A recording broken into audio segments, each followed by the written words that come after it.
All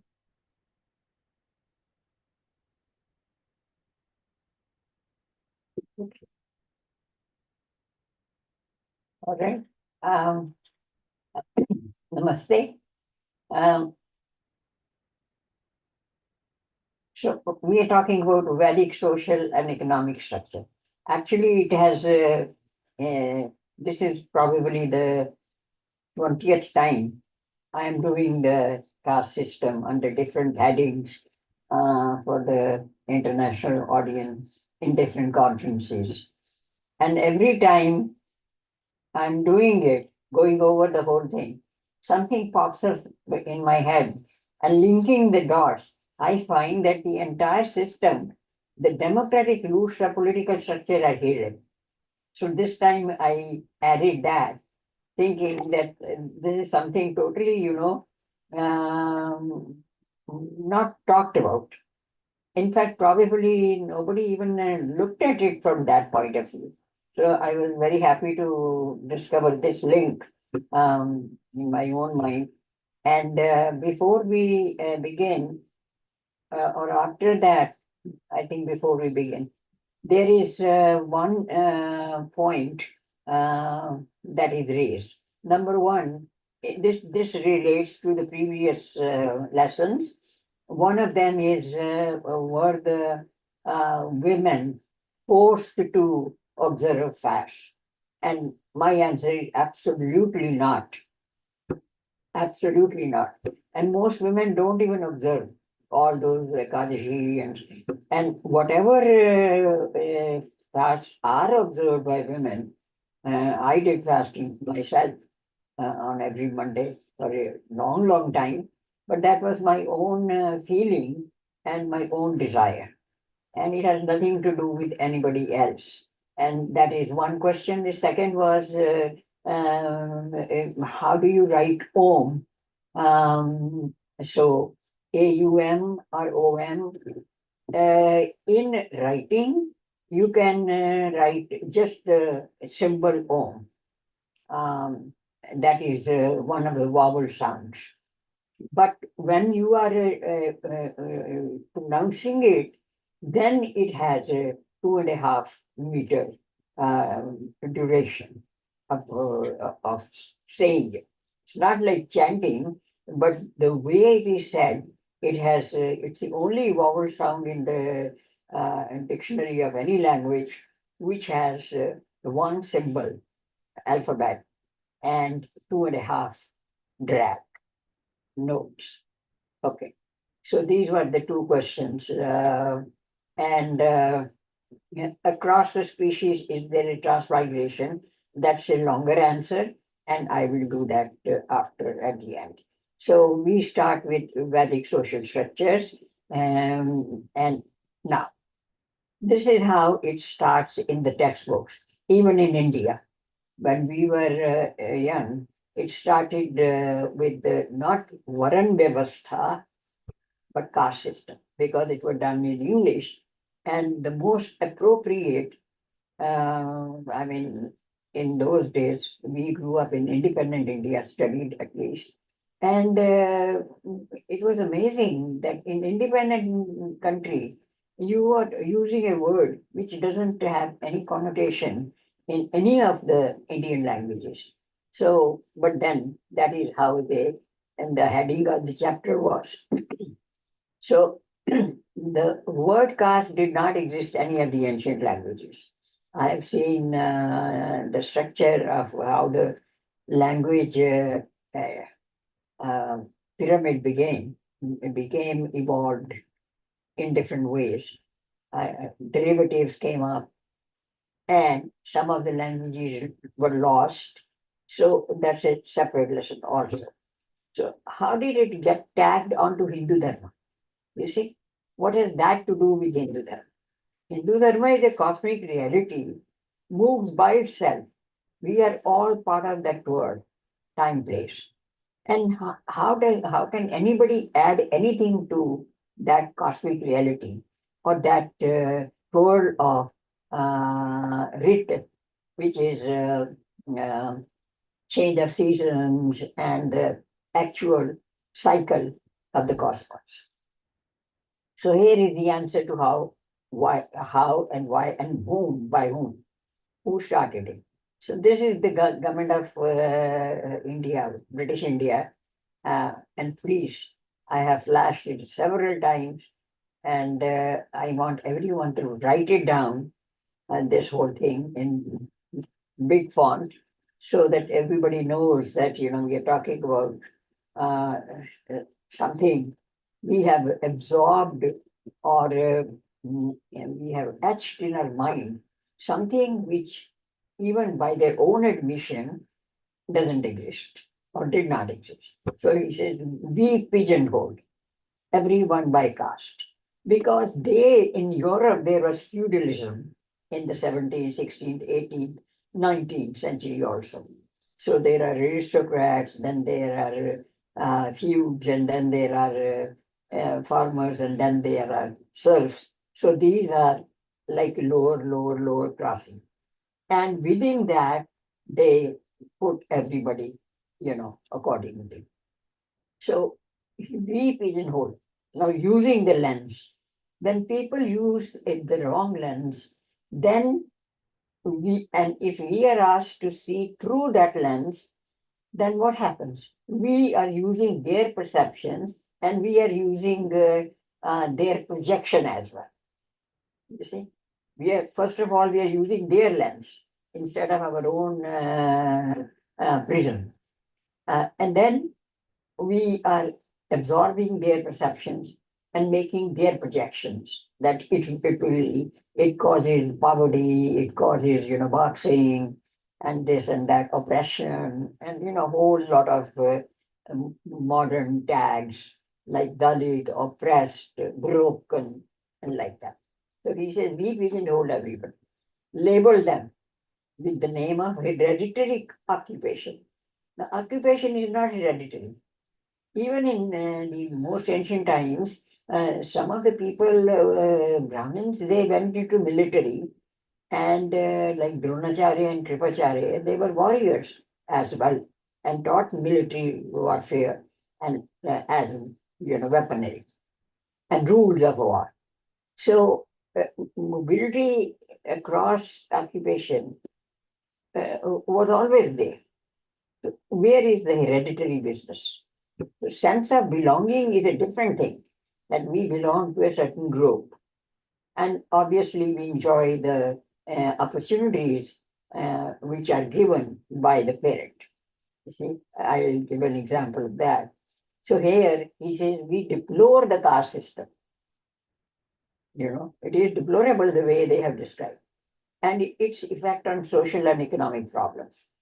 In a book of world history, in 55 pages, there were 111 references to caste. So you can imagine what kind of history, Vedic structure we're talking. 111 times. Caste poverty, caste women stated, caste this. Almost every single aspect of India's subjugation, caste was responsible. Okay. So we are largely responsible of the system we deplore. So you can understand this is their own admission. So if anybody says, what is your caste or what is caste system, you show this. This is what the British show. I am not using my words. This is what they said. So this should be very handy in the pocket of everybody's. More important than your own picture. So implications. It leads to Hindu self-hatred. And that is exactly what they want. In order to rule a country or people, you have to make them feel inferior and project yourself as superior. So Hindu self-hatred. Hindus are in a constant state of Muharram. Here also, some idiotic equality movement starts, which has nothing to do with anybody except a certain group. Hindus are the first to say that, we endorse it. Without understanding what are you endorsing? When BLM started, some of the organization, Hindu organization, we endorse it. Oh, do you understand what the BLM is? Who started, what it is? Anyway, so we are constantly in beating our breast for no reason, for any cause, just to show the sense of that we are with you. And that is fear. You see, fear. They are afraid of us because we are the only civilization and culture which is surviving, what at its glory is going again towards the glorious future. So, and naturally they don't tolerate us. Never once will you hear from the major media channels the word starting with the H, Hindu. If they do mention, they mention it like, Hindu nationalist. What does that mean? Is it Hindu nationalist versus Hindu traitor? I mean, both. So it normalizes intolerance for the rulers, for those who perpetuate the bigotry and promotes division and inspires hatred. This is exactly what BLM was and is. So it causes a fractured society and dividing in different meaningless categories and putting them in a box. And that label of the box follows a person from the birth certificate all the way to the obituary. So now emergence of what is now, we are talking about what is Varna. So it is a guna-based society, which means guna means inclination towards a certain occupation, and it also means aptitude. Some people are good in this, and from childhood, they are attracted to making pictures and drawings or building, things, that kind of thing. So emergence of guna. Guna is inclination, aptitude, and inherent kind of, kind of liking for a certain profession or certain type of lifestyle. So when the community is individuals roaming, they grouped in communities and we welded together. And then there are classes, some are doing this, some are doing that. Groups have to do different kind of tasks in order to survive. Not everybody can do the best thing. Everybody cannot wield a sword. Nor everybody can be a painter or an architect. So classes will always be there and were there. And mainly the basis of that was division of labor. So some people are specialized in that, some people are specialized in that. So the funny part is that you don't, after division of labor specialization, you don't cease to be your original part. For example, a electronics engineer or computer science engineer. Bottom line is, even he is specialized in one aspect, he can do a little bit of plumbing as well because he is an engineer. So division of labor does not mean it is that rigid, you have forgotten everything else. So this is what we call Varan. Varan literally means color. It also means category. And it also means inclination, your own inherent qualities or preferences. So the traders, they were, organized in guilds. Under the guild, the smaller groups were organized in shrenis. These are Sanskrit. This shreni is the word for guild. So these are the actual Sanskrit words. And the traders were called shreshtis, who were dealing in money, lending, and trade. And they had those people who engaged in trade, especially where welding or alloying, making alloys was concerned, or special kind of technique was like in painting, um, not on paper, painting on the buildings. those kind of things were so specialized, and they were a combination of alloys, whether of paints and minerals or just minerals. People use code words for that. It had one or two words from Sanskrit. The rest were the high pictures, pictographs. So there is a gentleman, uh, he has spent almost 30 years now on deciphering Indus Valley script. And the Western academia is still continuing saying that strange in Indus Valley civilization had a script but no literature. You see, how can there be a literature when it is a code language? It is meant only as a code cipher. So how can you create a literature in that?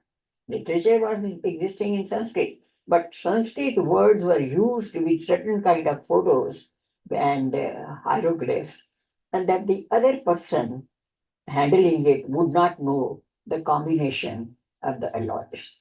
These are trade secrets. So how much ingredient you put together. So it is not a hereditary system. In fact, right now there is a extreme shortage. Actually, they hardly few exist who are well versed in Vedic knowledge and can transmit it to the next generation or to a common person in a very logical way. So that priestly class who used to, be giving, who used to be educators and philosophers, that is gone. Now the priest knows only 25, less than 20 shlokas, and they chant that and they sing bhajan, and that's it. And they are not concerned whether the knowledge is being passed on to the next generation. Who is passing? Is the government of India doing it? No, they are secular. Is the Hindu schools and colleges doing? They used to. Now they are secular because they get grant. And then who is doing that? If every Hindu is a secular, and every madrasa is teaching their own religion, and Christian schools are teaching their own religion, then who is teaching the right kind of meaning and historical aspects of various categories and words used? So naturally they are distorted. So guna based is not hereditary. And as I mentioned that in Chindambaram, I was in touch with one of the Dikshitas, and he said that we pick up small children from the age of 4 or so, and then we do the Vedic chants and with meaning in Gurukul Vyavastha. But he said that after about 12 years of age, they went to the normal school, they got everything, and we lost the class which we were trying to create. So the idea was that the next temple going people should have a learned priest, but that did not happen. So it was a reality in almost most of these uh, mutt, they're called mutt, high school level, attached to the temples. So Jati is hereditary. It's more like surname. Jati, the Jatya, who gave you birth.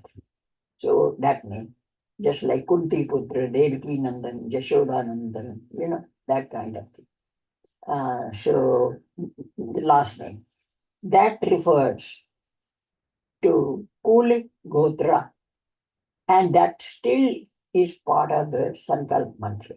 When any religious or dharmic ceremony is performed, the pledge mantra doesn't mention, I so and so, my name, my gotra, and my jati.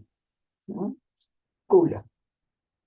And sometimes they even say their nakshatra if they know that. But nobody says that I am a shaukar, or I am a shopkeeper, or I am a military man. Has anybody used that word in the pledge? And that pledge is as old as the Vedic text. In original Sanskrit, mentioned. So two are not the same. Now there are 4,400 castes. They have, government of India has from 4 to 4,400. Where did that number come? They included Jatis also in that. So, I mean, this is really pathetic um, incompetence and also the apathetic attitude. We are not concerned. We are not concerned because we are not knowing something is missing. So, anyway, so Jati is not the same as Varna. Let's not equate the two. And Jati is extremely necessary. Why? Because it is believed that marrying in the same Jati is not a good idea because of genetic defects, marrying between cousins, third cousin, fourth cousin. And Hindus went to the length, they said that up to the seventh generation, you should not marry in the same jati. For the reason, it's a medical science, and for the medical reasons. So neither of the two is hierarchical. You see, one is not superior to the other. And I clarify the political implications of this thing that if the groups are not hierarchical, what is the advantage? That means all are equal in their own field. That is the fundamental of any democratic uh, system. So caste is a Portuguese word, neither defines nor describes either aspect of the Indian society. And Varan is the foundation of stable Indian economy. You see, stable Indian law and order. So in four groups or further by bifurcation, people will go and they have the opportunity and they have the home base to learn the skill. So farmer's son learns how to do farming, when to do the seeding and stuff like that. And those people who are doing woodwork and carving, they do the same thing. Architects, masons, all of them. They learn, if they are interested, they learn from their parents and go into, they have the opportunity to follow that pattern, that father's profession. But then you can deviate as well. Okay. So Sanatana Dharma, Vishesh Dharma, and Vara. Now, these are all separate things. Sanatana Dharma is universal. It applies to everybody, whether you live in a different kind of Vedic Vyavastha or any other, depending on your own local conditions and times. So Sanatana Dharma will not waver. It will not yield. This is niyati. And no one can block the cycle of niyati. So gaining some new perspective by going back in history. You know, sometimes you look back in history and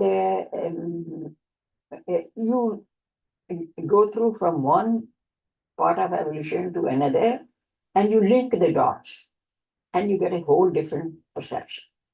You see. So this time when I was doing it, I went back again and I found so many different democratic rules in the Varan itself. So we get a better perception to move forward. So Varan adds also Matra Dharma, Rajya Dharma, Pitra Dharma, mothers, fathers, and kings. These are circumstance bound. relative to time and place. Sutras and Smritis talk about duties and responsibilities. Atharva Veda itself is about procedures and vyavhar. I mean, in routine, how do you behave in a social circumstances or personal circumstances or in any given relationship. So, so privileges are related to each role. If you have duty, you also have a privilege and an assurance, a kind of optimism that come what may, I will fall in line of the profession and have a sustainable living. So Sanatana Dharma has nothing to do with caste or hereditary or otherwise or any social division. So now this is Shudras and untouchability. You see, I never heard that there was in ancient Indian history, which I did thoroughly from 1500, 15,000 BCE to the 1000 AD. And in that, I did found the word Shudra. I didn't find the word untouchability. And even those people who came here as visitors, chroniclers or students from different countries in our universities, in their own memoirs, they have never used these words. So originally there were three gunas based on occupational division. And this four became isolated from the three in the sense they were manual workers, skilled workers, unskilled workers. And the list I saw somebody made recently, a list of the unskilled and skilled workers, artists are there, masons are there, architects are there, those who make sculpture, painters, dancers, actors. Who is left? Weavers, clay makers. All of these are different various levels of skill, but they are all skilled manual workers. So Shudra word is not used in the sense that they are the lowest ones. They are the ones who sustain the society.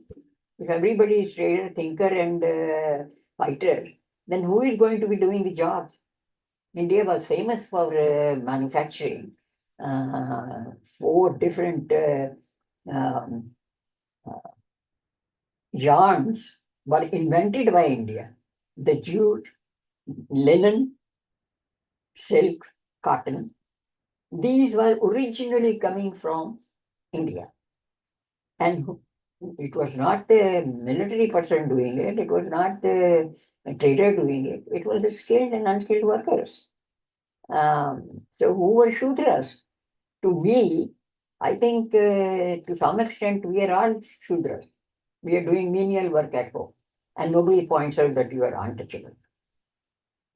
So quoting Purush Sukta. Purush Sukta is one of the, it's a paragraph. And it says, okay, I'll tell you later. Hindus are, and Purush Sukta, they quote academia, and they say Hindus are responsible for all social evils because they follow Purush Sukta. So what does Purush Sukta say? More importantly, what it does not say. You see? So here is a Shankaracharya's explanation to clarify the point. What does Purush Sukta say?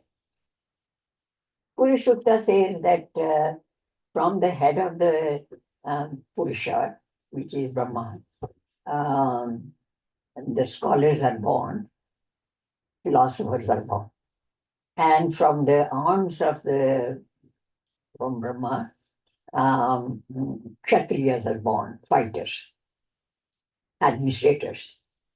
And then from the stomach, Nabi, shahukars and traders and manufacturers are born. right? And from the feet, the Shudras are born. It does say that. Okay. Now let's see what Shankaracharya says. Now Vishnu is described as Devata of movement. He creates, he takes away, nourishes in between. So that is avagaman. Coming, going. Movement, locomotion. So in Sanskrit it said Padyor Vishnu, which means Vishnu is the Devata of locomotion. If Shudras was that bad, how can Vishnu be the Devata of that? You see? So, and then there is another Padre Vishya, Gamna, that the feet are meant to carry us from one place to, they are responsible for movement. So, interpretation of Purush Sukta to prove that what emanates from Brahman seed, being the lowest category, is off base. I mean, it's a useless kind of reduction and shows very superficial understanding of the Hindu text. Purush Sukta does not say or imply that these groups of gunas are hereditary. Again, okay. Now, this is another digging of the history. Manu, the other day, in this day and age, when Sanskrit, there are a lot of people who are Sanskrit scholars, and many of them have written Manu Samriti in different languages. And in this day and age, they say that Swambhav Manu, the very first Manu, um, created the caste system, Varna system. And nobody tries to understand Manu, there are 7 Manus. We are in the 7th Manvantra, and each Manvantra had a different Manu name. Now we have Vavasvat Manvantra. So he is the Manu. Swambhav was before this kalp even started. Life started about 4.5, 3.5 billion years back. And Swambhav was even before that Matsya avatar, where fish is becomes that big and carries all the species for the next kalp. So Swambhav Manu was not even in Vara kalp, let alone in our Manvantra. You see? So this is a Puranic story. Nobody knows what was happening before the earth had any life. So again, thought does not precede speech in most of the cases. So he was not the Aryan. He did not create Sanskrit language, and he did not create any of the Smritis or Shrutis or anything. The notion that Hindu Dharma came into being, Manu wrote the Smriti, and the caste system, along with the subordinate position of women, were laid out by him for the followers of Vedic Dharma. I mean, this could not be any more misleading than, all of this historical narrative written by the Westerners and later by our own secularist, socialist groups. Um, that is very misleading. And we are not doing favor by giving voice to it. We are not doing favor to anybody. We are misleading people. So how do we define political madness? This is how you define, by twisting it, by not knowing the real thing. That is called political madness. So Manusmriti clarifies 3 things. I mean, as far as this Varan is concerned, it says at birth all are ignorant or ignorant. He uses the word uh, ignorance. there is a word, agyani. So, because a child at birth doesn't know anything about anything. But when he learns about the world and about himself, he is dvija, twice born. So later distortions and wrong translations of Manu Samriti. Manu now is the most hated person in all over the world because he is alleged to have created, which is also wrong. Manu was in the 2nd century or 3rd century BCE, whereas Varanashram Dharam is as old as the Vedas. So foreign accounts are visitors. Up to 700 AD, many students came. Fahian, Hyun some came from China, some came from Tibet. They came to Nalanda University. From Europe, they came to Takshila University. None of them ever mention in their written works or their accounts that the society is divided in as Shudra as a class. You can go to any one of those. So the word untouchability or oppressed tribals do not exist in the literature of the 5 millennia of Hindu India. So none of the 6 major darshan shastras deal with Varna or social structures. So we don't have that also. Now, inquiry into this is from Manu's 2nd century, but this is Buddha's own account. And this is from the original source, Vinaya Pitaka, Buddha's encounter with the king of Magad. So the king of Magad was looking from the balcony and he saw a beggar in a very royal looking person with aura and glory on his face. And he's clad as a beggar and he's moving around. So he wanted to know his identity. He didn't ask him his caste or where. So he said that you look like royalty, but you are clad like a beggar. So Buddha's response. He said that his given name is Siddhartha, which is his first name. His Jati is Shakya. Shakya is the clan where he was born, who gave birth. His Gotra is Gautam. That is why they call Gautam Buddha. But now he is nothing and nothing belongs to him. What does that mean? That means he has no occupation and he does not create anything. So he is not manufacturer or the farmer or anything, or a wage earner. He has nothing and nothing belongs to him. He is nothing. Did the king ask him about the caste? Did he name his caste? Did Siddhartha mention? No. So what were the 3 criteria of identity that Buddha emphasized?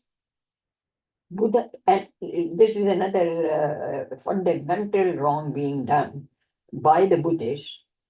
They say that Buddha did not believe in caste. Where did that come from? Did he ever mention? No. Where is the caste here mentioned? So he did not believe in God, he did not believe in caste, he did not believe in Vedas. You see, this is to preserve their identity. You are trying to be different from the Vedic Dharma. So, now did Buddha decry caste? What caste? He did not even mention. They did not touch those who skinned the animals, that is true, and sell animals. They were living outside the urban centers. So Warren was, in short, was a craft, a guild, a clan, an administrative unit at the same time. This is what I found this time, that it was not just an economic unit and a social class, it was also an administrative unit. So all in the same trade, any differences or conflicts came or disagreements came, that was resolved by one of the leaders or 3, 4 older leaders. So it was a administrative unit as well. And it led to socio-cultural progress. So in ancient times, democracy was fundamentally rooted in social structures. While the rulers changed, the craftsmen and the architects, the farmers, everybody was busy doing whatever they had. You see, this Huns came, they did not affect the farmers. Kushans came, they did not affect anybody. The economy continued, the small grassroots village democracy continued. The invaders came, they continued, they absorbed Indian culture.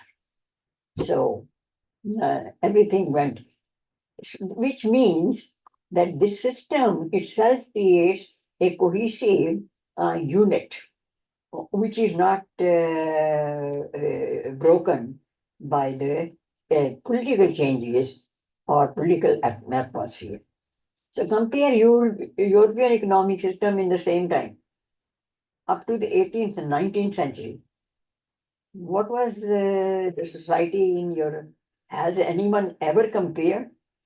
In the curriculum guidelines that in America they prepare, it comes to me every 6 years. Then when there is the time for revision. And every time my objection is, if you are not giving the economic and social system of other countries or other religions, why do you have to say caste as a social structure just for Hindus? You see, and this is something, this has to be eradicated. So checking the picture of the three classes, what were the three classes in Europe? Greece, Rome, ruling oligarchy, whether it was a king or sometimes 7 or 8 landlords, and brutal aristocracy and slavery. That's it. In ancient Greece, it was slaves and citizens. And since women were not citizens, so you can use your own imagination. What were they? They were slaves. So what were the European accomplishments in those years? Nothing. They were either fighting with the Jews or they were fighting with among themselves, small little principalities, or they were chasing away the Muslims after 600, crusades. So where was the time for social reform or thinking about democracy? And every second day, actually every day, most of the time, the media says our Judo-Christian values. What Judo-Christian values? What were they? Please. If they were Greek and Roman civilizational values, then why did you destroy those structures and those civilizations, their libraries, museums? I mean, that if they were that laudable, why did you do that? And now you are tracing when was there equality, fraternity, and liberty? Never. The first time liberty was chanted and shouted, that was when in Paris, Bastille was destroyed, where the prisoners were kept. They still have torture chambers. And you literally feel so nauseated. The inhumanity that shows the picture gives you the vision of what they were doing. So, no accomplishments. Up to 15th century, the world was still a flat, square plate, and sun was moving around. And then very fickle ideas about other things. Newton discovered physics. And all through in mathematics, they are teaching that Newton discovered physics. And you see, Pythagorean theorem. It was already there.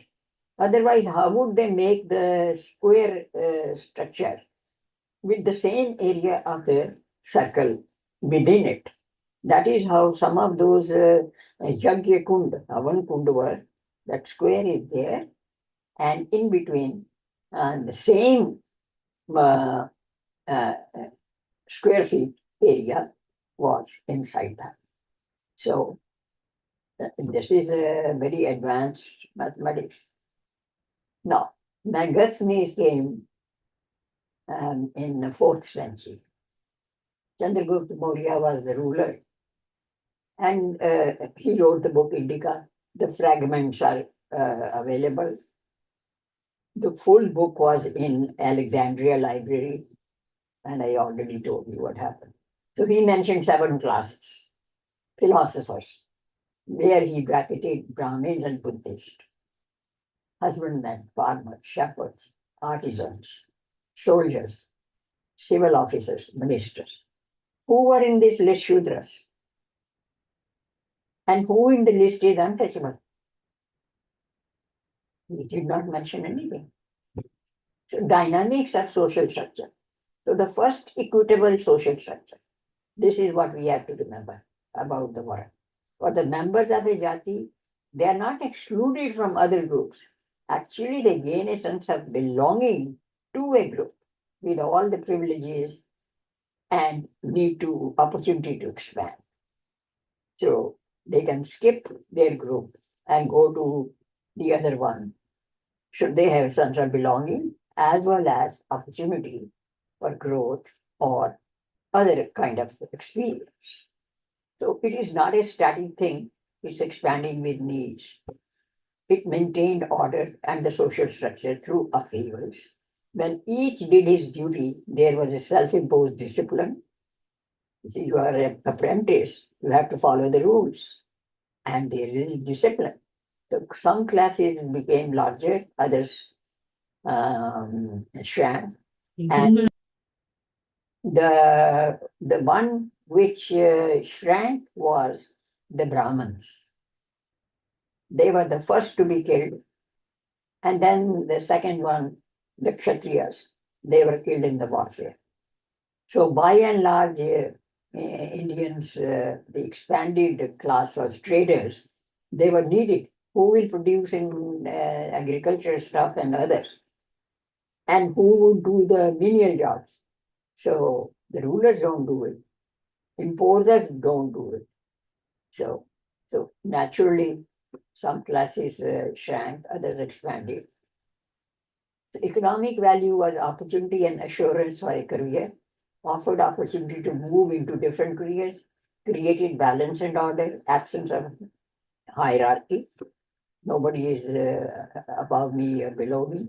In the context of European economic political structure, we never had feudalism, oligarchy, or slavery. Feudalism was introduced by the British by giving land grants to those who were loyal to the crown.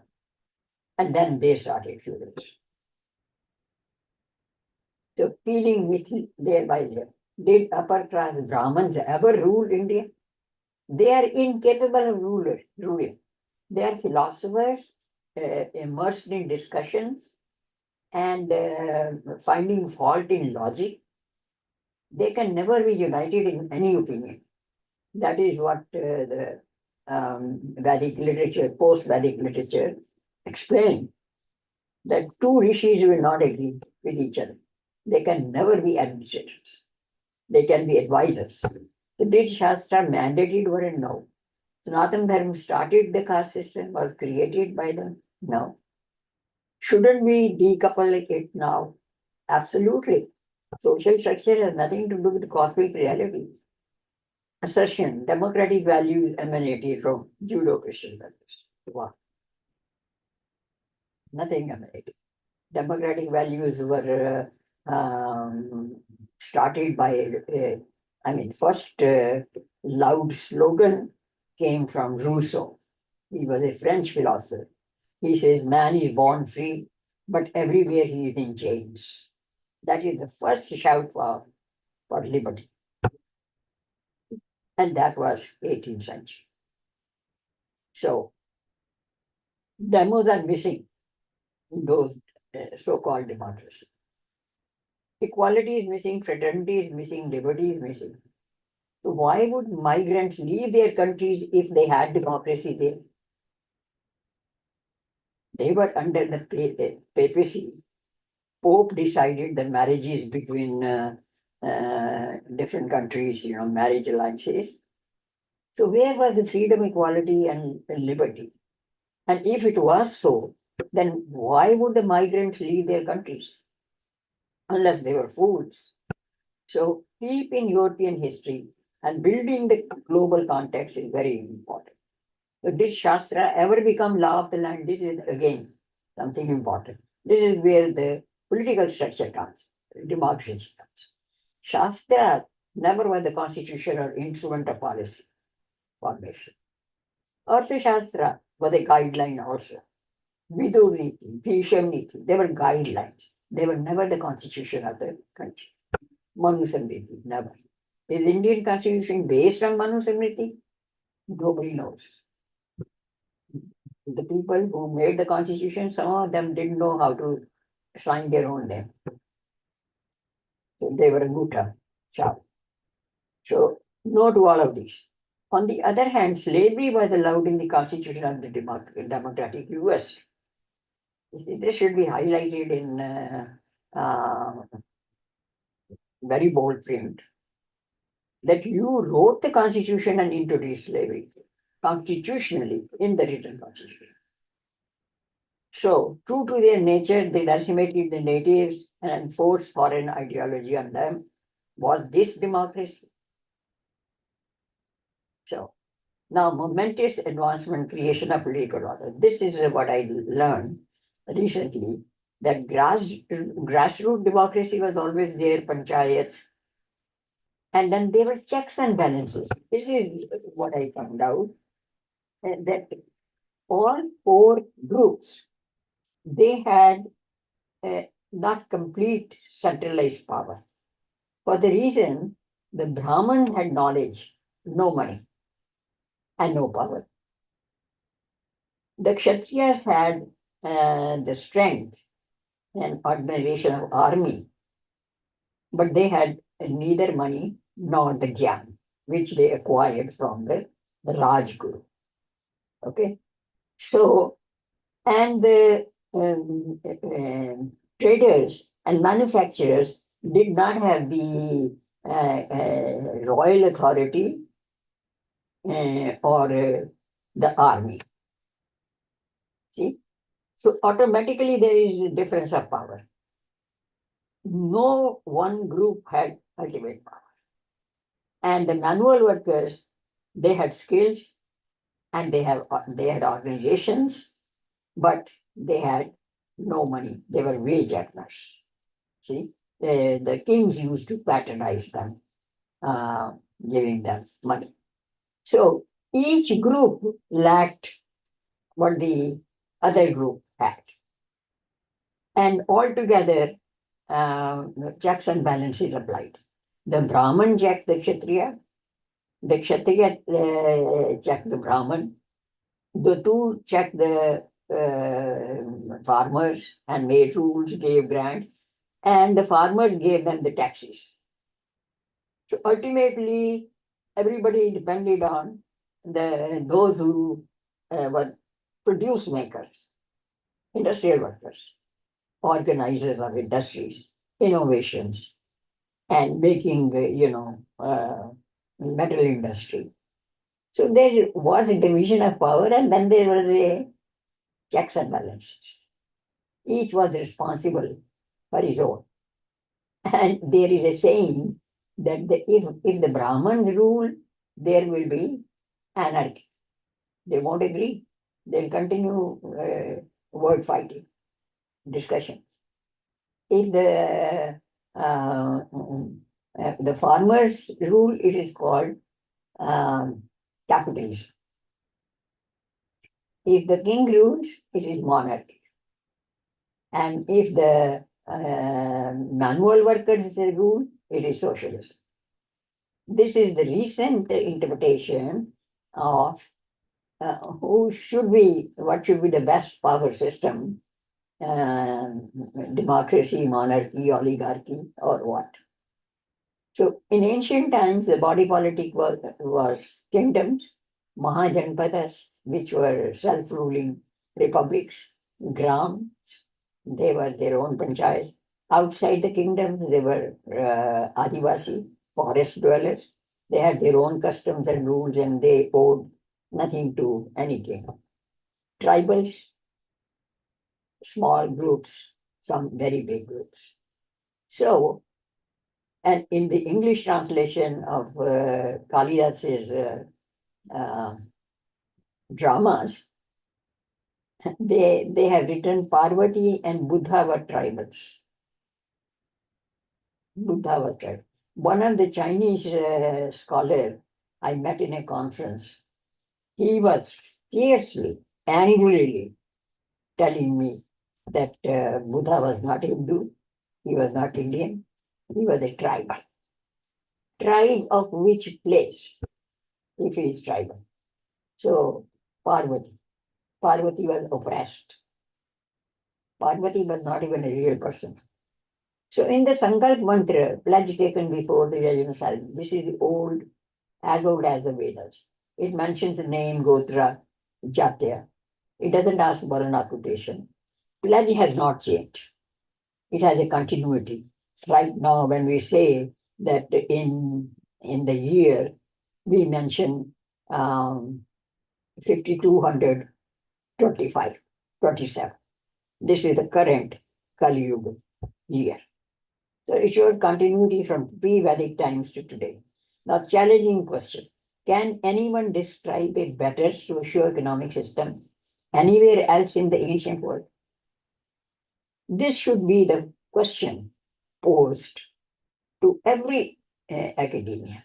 Somebody should take the initiative and make this as a question. Please show in ancient world any country where there was a better socio-economic system, which had democracy as a political system, which has economic growth, stable economy, and which had a stable social structure.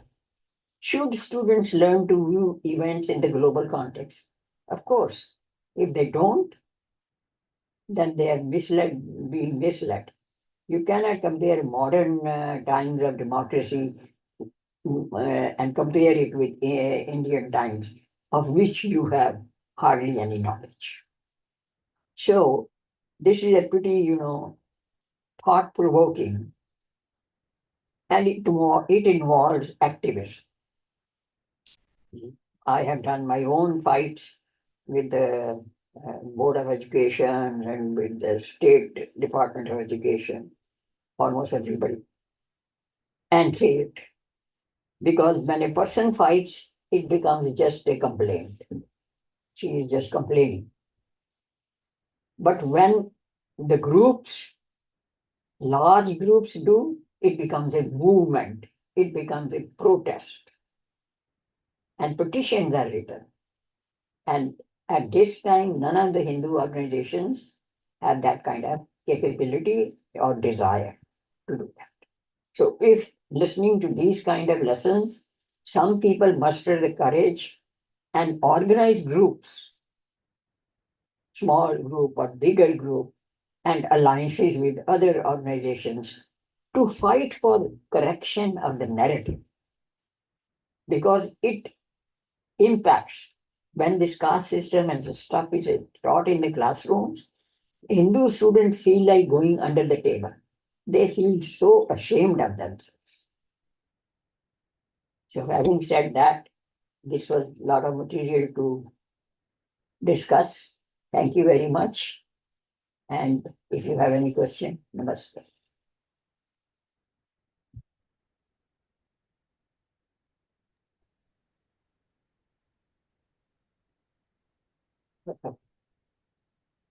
Screen sharing has stopped. Window closed. So now what? Meeting host. Yeah, me. Honey. Yes. Hey MDG, hey everyone, Taskal Namaste. Wonderful presentation. I think there was more to pack in, but you did such a good job on just covering that. Um, I'll start with one question. I have seven. Maybe I'll email you the rest.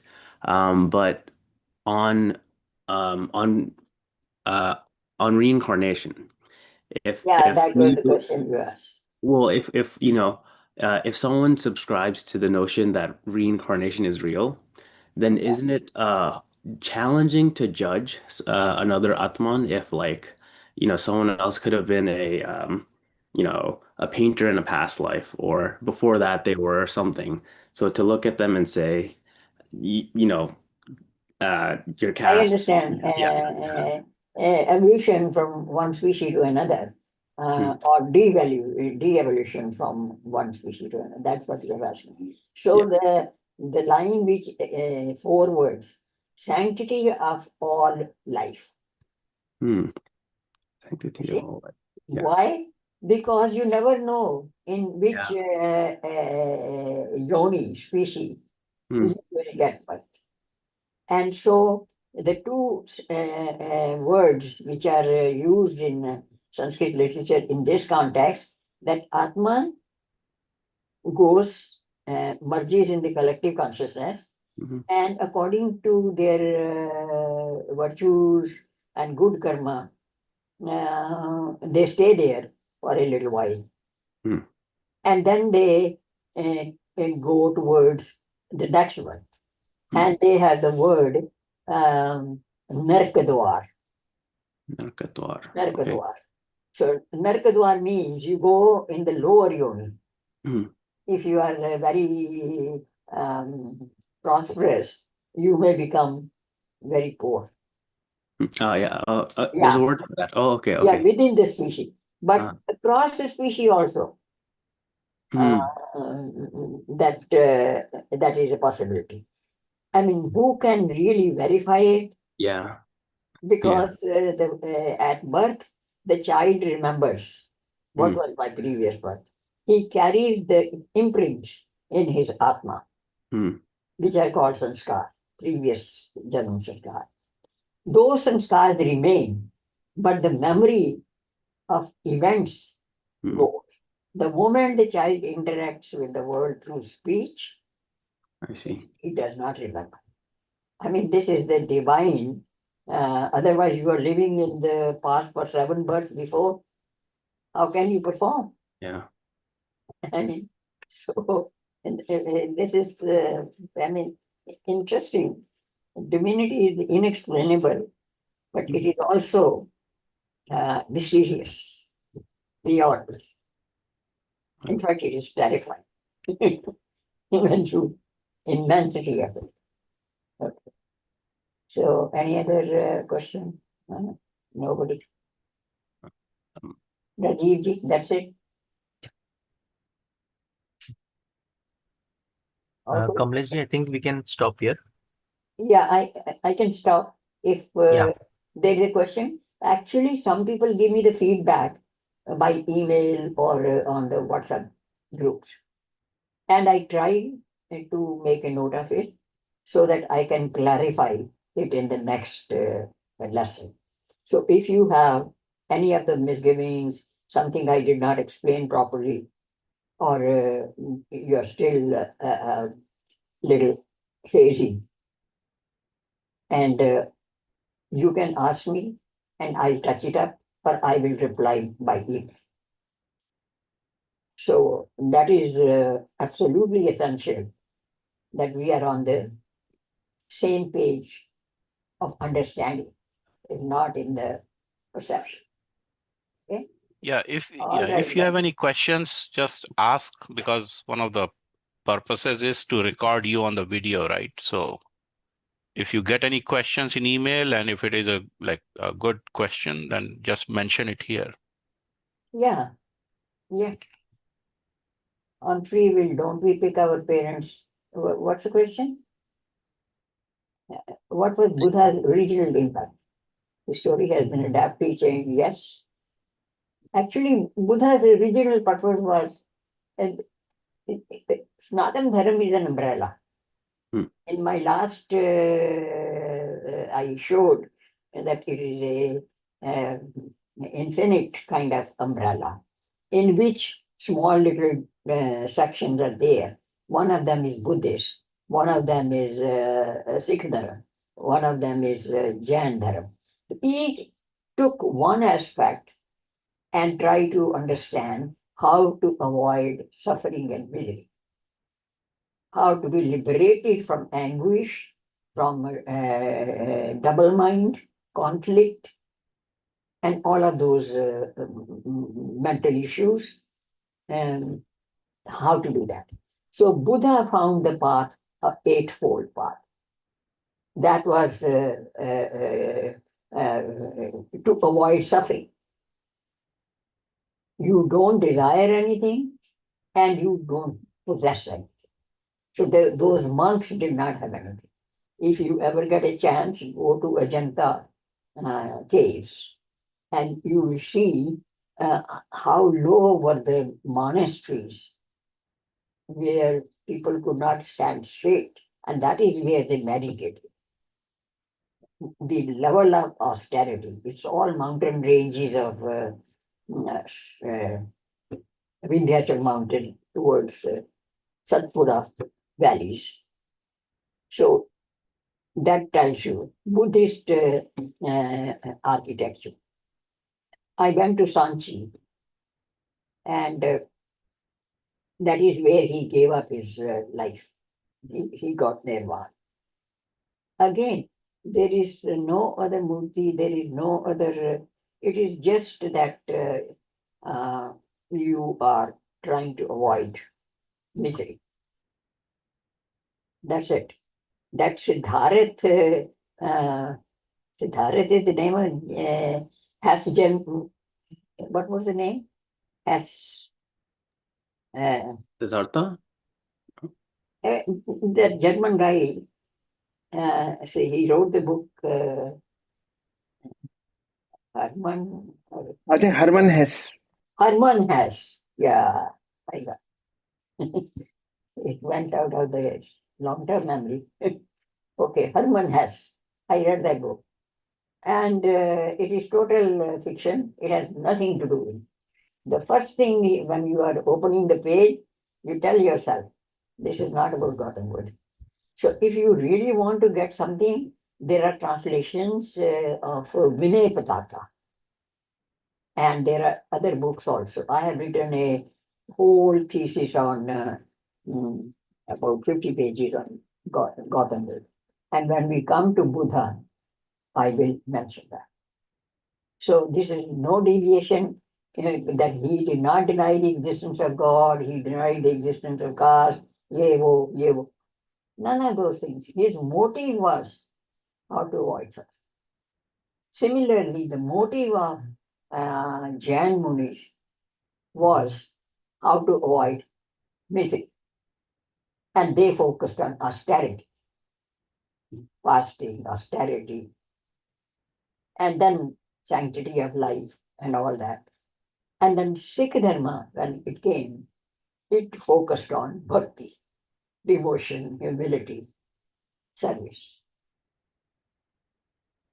So now anybody may, claim something else about different dharma. That is, I would say that is not open-mindedness. Open-minded is go through the original sources and see their dialogues. And if you are up to anything, I recommend two books. They are very small books. One is Isha Upanishad. It has translation. It is hardly 20 pages. I have 2-3 copies lying here. And it is the book to read. And then the second one is by Shankaracharya, one part, that is called Tattva Bodh. Both are available in the PDF, free PDF. Oh. So these two books are absolutely essential to read. So And that is where you get the real knowledge, where anybody. That mool mantra of Sikh Dharam is actually all the words are Sanskrit words. They are from, some are from Bhagavad Gita and some are from Isha Upanishad. The very first shloka of Isha Upanishad is part of the mool mantra. Neither male nor female, that kind of thing. Nirvay, nirvay, that thing is from that. Okay then, all right. If you have questions, please ask on the